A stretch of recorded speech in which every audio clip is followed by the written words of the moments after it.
क्लीं चामुंडे विच्ची। जय माता दी। 9वां अध्याय निशुंभ वध। राजा ने कहा, हे ऋषिराज, आपने रक्तबीज के वध से संबंध रखने वाला वृत्तांत मुझे सुनाया है। अब मैं रक्तबीज के मरने के पश्चात क्रोध में भरे हुए शुंभ व निशुंभ ने जो कर्म किया वह सुनना चाहता हूँ। महर्षि मेधा ने कहा, रक्तबीज के मारे जाने पर शुंभ और निशुंभ को बड़ा क्रोध आया और अपनी बहुत बड़ी सेना को इस प्रकार सर्वनाश होते देखकर निशुंभ देवी पर आक्रमण करने के लिए दौड़ा। उसके साथ बहुत से बड़े बड़े असुर देवी को मारने के वास्ते दौड़े और महापराक्रमी शुंभ अपनी सेना सहित चंडिका को मारने के लिए बढ़ा। फिर शुंभ और निशुंभ का देवी से घोर युद्ध होने लगा और वह दोनों असुर इस प्रकार देवी पर बाण फेंकने लगे जैसे कि मेघों से वर्षा हो रही हो। उन दोनों के चलाए हुए बाणों को देवी ने अपने बाणों से काट डाला और अपने शस्त्रों की वर्षा से उन दोनों दैत्यों को चोट पहुंचाई। निशुंभ ने तीक्ष्ण तलवार और चमकती हुई ढाल लेकर देवी के सिंह पर आक्रमण किया और अपने वाहन को चोट पहुंची हुई देखकर देवी ने अपने शूर्पण नामक बाण से निशुंभ की तलवार और ढाल दोनों ही काट डाली। तलवार और ढाल कट जाने पर निशुंभ ने देवी पर शक्ति से प्रहार किया। देवी ने अपने चक्कर से उसके 2 टुकड़े कर दिए। फिर क्या था, दैत्य मारे क्रोध के जल भुन गया और उसने देवी के मारने के लिए उसकी ओर शूल फेंका, किंतु देवी ने अपने मुक्के से उसे चूर चूर कर डाला। फिर उसने देवी पर गदा से प्रहार किया। देवी ने त्रिशूल से गदा को भस्म कर डाला। इसके पश्चात वह फरसा हाथ में लेकर देवी की ओर लपका। देवी ने अपने तीखे बाणों से उसे धरती पर सुला दिया। अपने पराक्रमी भाई निशुंभ के इस प्रकार से मरने पर शुंभ क्रोध में भरकर देवी को मारने के लिए दौड़ा। वह रथ में बैठा हुआ उत्तम आयुधों से सुशोभित अपनी 8 बड़ी बड़ी भुजाओं से सारे आकाश को ढके हुए था। शुंभ को आते हुए देखकर देवी ने अपना शंख बजाया और धनुष की टंकार का भी अत्यंत दुस्सह शब्द किया। साथ ही अपने घंटे के शब्द से, जो कि संपूर्ण दैत्य सेना के तेज को नष्ट करने वाला था, संपूर्ण दिशाओं को व्याप्त कर दिया। इसके पश्चात देवी के सिंह ने भी अपनी दहाड़ से, जिसे सुन बड़े बड़े बलवानों का मद चूर चूर हो जाता था, आकाश और पृथ्वी और 10 दिशाओं को पूरित कर दिया। फिर आकाश में उछलकर काली ने अपने दांतों तथा हाथों को पृथ्वी पर पटका। उससे ऐसा करने से ऐसा शब्द हुआ जिससे उसके पहले के सारे शब्द शांत हो गए।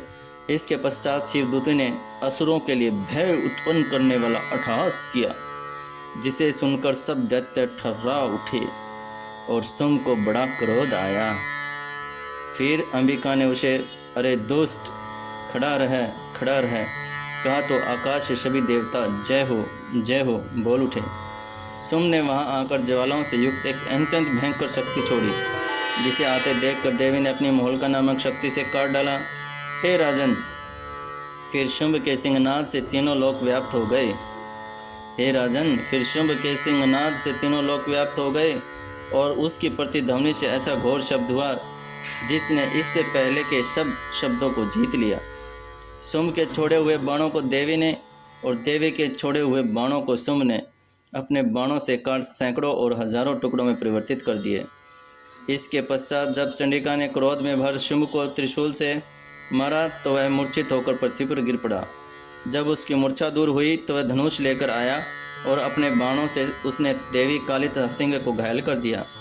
फिर उस राक्षस ने 10,000 भुजाएं धारण करके चक्रादि आयुधों से देवी को आच्छादित कर दिया। तब भगवती दुर्गा ने कुपित होकर अपने बाणों से उन चक्रों तथा बाणों को काट डाला। यह देखकर निशुंभ हाथ में गदा लेकर चंडिका को मारने के लिए दौड़ा। उसके आते ही देवी ने तीक्ष्ण धार वाले खड़ग से उसकी गदा को काट डाला और उसने फिर त्रिशूल हाथ में लिया। देवताओं को दुखी करने वाले निशुंभ को त्रिशूल हाथ में लिए हुए आता देखकर चंडिका ने अपने शूल से उसकी छाती को प्रहार किया और उसकी छाती को चीर डाला। शूल विदीर्ण हो जाने पर उसकी छाती में से उस जैसा पराक्रमी दैत्य ठहर जा करता हुआ निकला। उसको देखकर देवी ने बड़े जोर से ठाका लगा। अभी वह निकलने भी न पाया था कि उसका सिर अपनी तलवार से काट डाला। सिर के कटने के साथ ही वह पृथ्वी पर गिर पड़ा। तदंतर सिंह दहाड़ कर असुरों का भक्षण करने लगा और काली शिवदूतें भी राक्षसों का रक्त पीने लगी। कौमारी की शक्ति से कितने ही महादैत्य नष्ट हो गए। ब्रह्मा जी के कमंडल के जल से कितने ही असुर समाप्त हो गए। कई दैत्य महेश्वरी के त्रिशूल से विदीर्ण होकर पृथ्वी पर गिर पड़े और कई वराई के प्रहारों से छिन्न भिन्न होकर धराशायी हो गए। वैष्णु ने भी अपने चक्कर से बड़े बड़े महापराक्रमियों का कुचुंबर निकालकर उन्हें यमलोक भेज दिया और इंद्री से कितने ही महाबली राक्षस टुकड़े टुकड़े हो गए। कई दैत्य मारे गए, कई भाग गए, कितने ही काली शिवदूती और सिंह ने भक्षण कर लिए गए। जय माता दी। ओम ऐं ह्रीं क्लीं चामुंडे विच्चे जय माता दी। हर हर महादेव, हर हर महादेव। इति नवम अध्याय संपूर्णम। आप सभी भक्तजन सुन रहे थे विजडम वेव एनर्जी।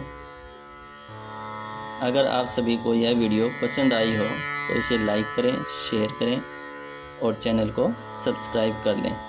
अन्य वीडियो के लिंक डिस्क्रिप्शन में उपलब्ध हैं, आप वहां से दूसरे अध्याय सुन सकते हैं। जय माता दी। माता भगवती आप सभी का मंगल करें, कल्याण करें। जय माता दी भक्तों, जय माता दी।